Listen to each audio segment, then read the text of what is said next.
Hello guys, Jeremy here. Welcome back to my video. Today I decided to do a what's on my iPhone video. I'm not really too into like the aesthetics. Well, I am, but not technically on my phone. I'm not into like the widgets and the different color apps and stuff like that. I pretty much like everything very simple. So, I decided to do a video of what's on my iPhone and show you guys what I use on a day-to-day basis. I really don't have a lot of apps. I use about 4 to 5 apps that pretty much just get me through my workflow as far as creating videos or just my everyday life. So without further ado, let's jump straight into it. So first, we're just pretty much going to start off with my home screen. Like I said, not too fancy, very simple, very plain. I pretty much use Google Calendar for everything. The Apple Calendar is pretty good, but it's just something about it that I really just don't like that. I don't know what it is about it. It's just, I don't know. I feel like they can do some upgrades to it and kind of add like some stuff to where you can add colors to it. And maybe you can, maybe you can do all the things that I'm saying. Like maybe it can do all the things that Google Calendar can, but I just haven't actually sat down and played with the app. So I pretty much just put tasks in there. I don't usually put events unless I have something to go to. So with the tasks, you can already see that I pretty much have stuff that I mark off. Like, I'm currently reading the 48 Laws of Power, and then I hop on Skillshare to do some things. And it's kind of just like a reminder to me to know what I need to do for the week or maybe that day, so I can stay as productive as possible, because if you don't know exactly what you're going to do, you find yourself scrambling, trying to do things. And I try to keep those tasks that I need to do as like my priority. Now, I don't do a 1 through 5 like things I need to do for the day, but I pretty much just jot down a couple things that I need. So, like I said, I'm reading the 48 Laws of Power, and then Monday I hopped on Skillshare. I use Skillshare to basically help me with like Final Cut Pro, photography, and just different stuff like that. And then, like Wednesday, I was supposed to actually film this video, but I waited to the day. And then I have like my gym and, just pretty much different stuff like that. But I love Google Calendar because it's just very simple. And I like the fact that you can kind of color coordinate certain stuff.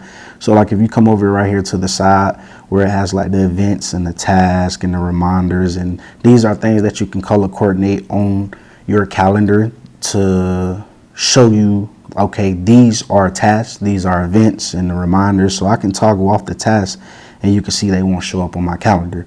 But you can see with the kind of like bluish, it shows up all the holidays. So like you got the Memorial Day, the Mother's Day, and Cinco de Mayo. But if I toggle back on tasks, it'll pretty much pop up everything that I need. And I just think it's very dope because sometimes I might not want to see that on my calendar. So being able to toggle it on and off, just, it comes in handy.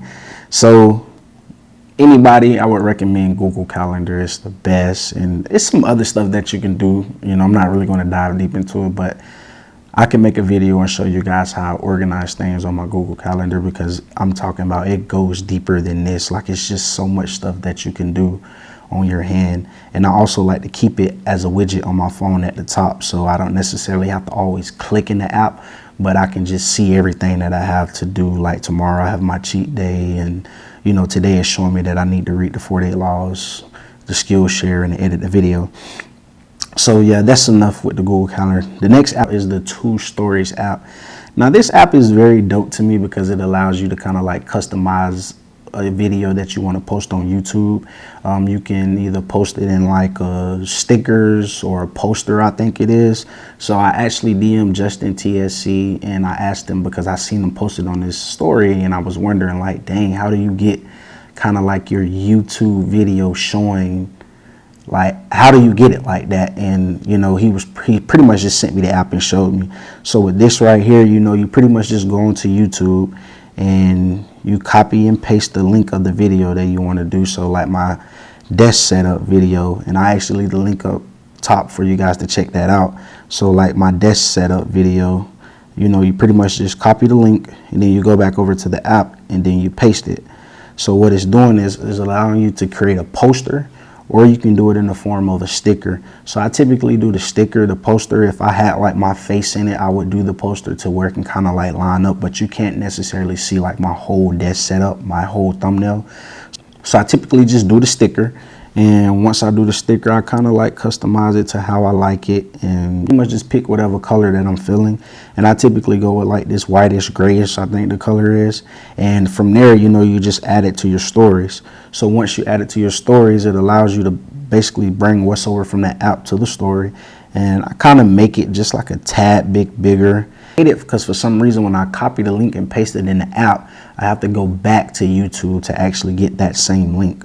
So what I'll do is I'll go back to YouTube and I'll get that link, copy it again, and then I pretty much like to put the link at the bottom of the video, and then so people will be allowed to like, so it can allow people to click on it. And sometimes at the top I write a text and say, you know, new video up, or hey, just posted a video, but for the sake of this video I'm just going to hit post.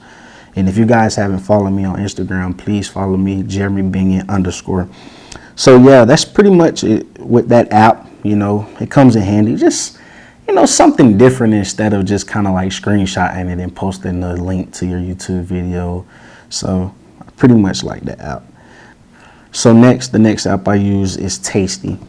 So I'm not a cooker, so I only downloaded this app because of my girlfriend, and we kind of use this to see different things that we want to cook and different desserts and stuff like that. So I use this app on a day-to-day basis, and it helps me kind of figure out what I want to eat, because I live in a small town, so you pretty much eat everything around here within 2 to 3 weeks, you know. So I try to get on here to find some different things, different recipes that I can cook, whether it's dinner, lunch, or just something sweet.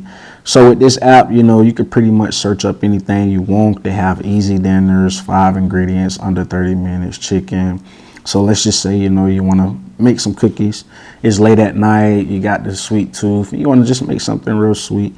You pretty much just go in there and you scroll to pick whatever cookies you want to make. Now, one thing I do love about this app is that it gives you the ingredients, and you basically put how many, like with this, you put how many cookies that you want to make. So it gives you the ingredients to the cookie, and you can see that 93% of the people would like to make this again, which is good. So that means it was good.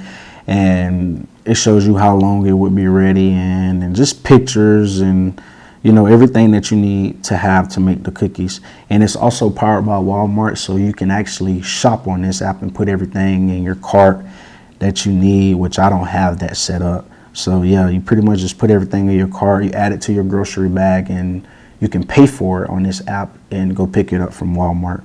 And then you have like the tips of people and the photos that people post from it. And another thing that I like is that, so let's just say you forget the recipe that you cooked the night before, you know, you click the heart up here and it'll send everything to my recipes so you won't forget it. And you see we already have the healthy banana pancakes and, you know, just different cookbooks and activities. So this app is pretty dope. I use it on a day-to-day basis to kind of figure out what I want to eat. So next we got the Silly app, and I basically just use this app for before and after pictures from when I edit them. I like it because it allows you to get like that little line to show the before picture, and then it goes across and shows the after. So we'll take a look into it and see. So this was a photo that I took over the water with my drone, and it was kind of like a small town across the water. So I basically keep it at a 9:16 format. And you know, this is my before picture, and then you have the after.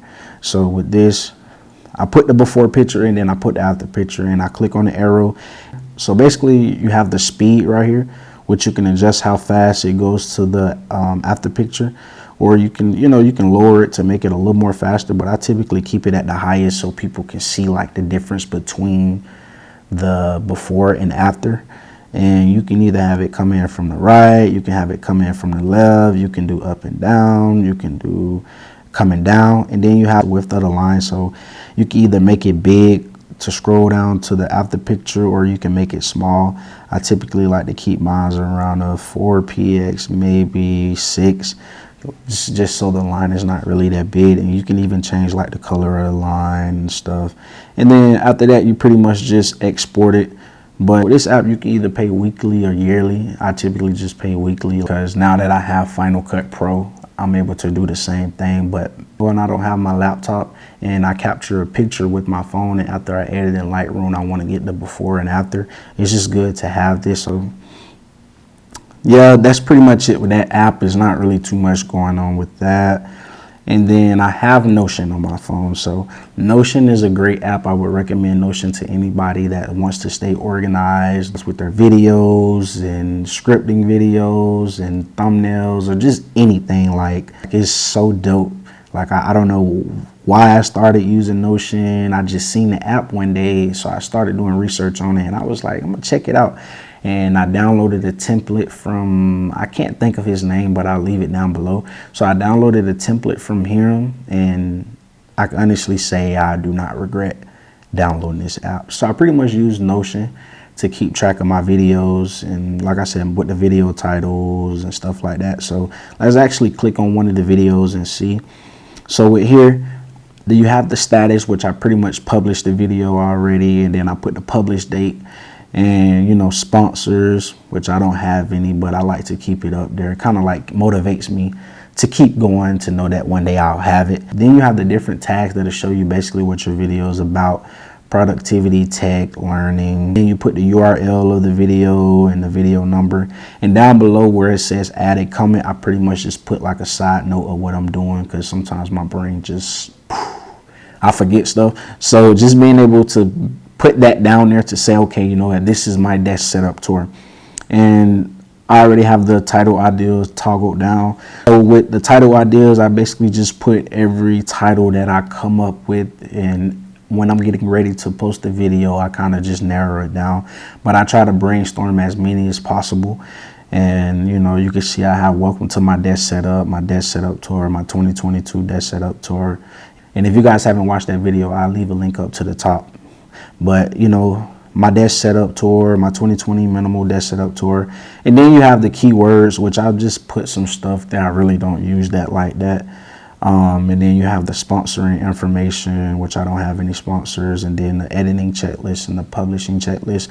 Now, I really don't use that. Like I said, this was a template. So it's certain things on here I don't use, but I keep it because, you know, later on in the future, I might add some stuff there. And then you have the research and the notes. So this is basically where I research all my videos and write notes. And I kind of like to add a little color to it, to whatever topic or whatever item I'm doing research on. So, you know, you got the Flexi standing desk from Amazon, and I just put like little notes under it, because this is going to help me script my video when I do it. I pretty much just put little notes under it, and then the check marks that's on the side, it basically just shows me that, hey, this video has been like, you got all the notes you need for this video. So it pretty much just helped me stay organized and let me know in my mind exactly like, okay, this has been done. And then if you go back over, this is pretty much where I script all my videos at. If you can see, I usually put numbers beside certain parts, because those are certain, they're basically, I use them as subheadings to show like, okay, I'm done with that topic. And when I'm scripting my videos, I typically don't read it off my phone because it's actually too small. And that's another thing that's good about Notion, that it has its like own database. So I typically don't read off my phone. I just have my computer in front of me, and then I just bring my mic over and, you know, basically just read my videos on GarageBand, and then I edit the sound and stuff like that. So you can see just everything that I pretty much scripted, and that's pretty much it with Notion. And also, one thing I can say about Notion is that it's just not for people that want to do YouTube. You know, they have other templates to organize your finances, maybe your life. You can use it as a journal. Like, it's, the sky is limits with Notion. You pretty much can do anything that you want in there. It's just based off of your preference. But I just typically use it for tracking all my videos and just staying organized so I won't confuse myself. So the last app you have is Lightroom. And it's very self-explanatory. Everyone uses Lightroom, and I pretty much use this app to edit my photos that I may put on Instagram, or even my thumbnails for YouTube, like this right here. You can already see I kind of edited this photo in it. Lately, I've pretty much been into like the dark, moody photos, and I'm not an expert when it comes to editing photos. I'm still learning about the saturation and the contrast and stuff like that. So I pretty much just edit these photos to how I like it, and I add like some presets on it, which you can see, you know, you have a before and then you have the after pictures. And I just use this app just to kind of play around So it's not really much to say about Lightroom. I typically use it to just edit all my photos and just any thumbnails or anything that I may use. So this wraps up the video. Those are the apps that I use on a day-to-day basis, and it pretty much just get me through the week. If you guys have any apps that you would recommend or just anything, leave it down in the comment. And also let me know what apps you guys use on your phone and what's on your iPhone. And could you please leave a thumbs up for this video? It allows a lot of other people to see it, and I appreciate all the love you guys are showing to this channel. I know I say it on every video, but I really appreciate it. It keeps me motivated and it keeps me going, and I just love seeing it, you know. So I'll see you guys on the next video. Peace.